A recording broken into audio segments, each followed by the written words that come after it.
JSON, JavaScript Object Notation, c'est une notion fondamentale qu'il faut absolument connaître si l'on veut développer une application, consommer un API REST ou encore manipuler une base de données NoSQL. À la fin de cette vidéo, JSON n'aura plus aucun mystère pour vous. Allez, c'est parti. JSON tout d'abord, c'est un format de fichier. Donc quand deux applications communiquent entre elles ou quand une application consomme un API REST, les données qui circulent entre l'application et le serveur est au format JSON. Un fichier JSON, ça ressemble à ça, c'est un ensemble de clés-valeurs, on appelle ça des clés et des valeurs. Pourquoi des clés-valeurs? Parce que on a la clé, donc ici la clé c'est home, et la valeur que peut être prise par cette clé-là, c'est tout simplement cette valeur qui est là.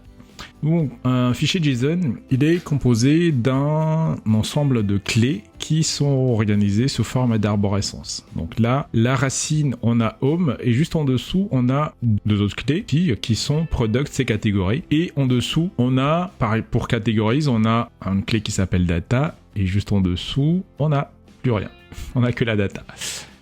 Vous pouvez également visualiser un fichier JSON comme une structure de boîtes qui s'emboîtent entre elles.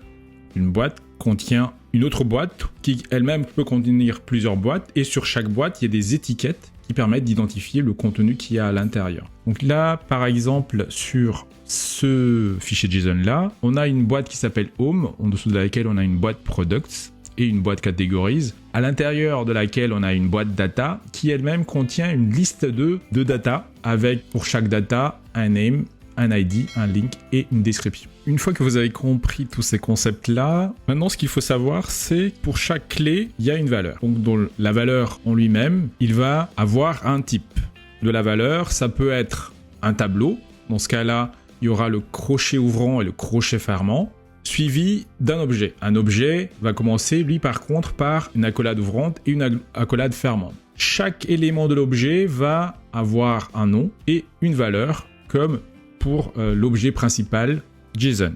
Pour chaque valeur, on aura un type.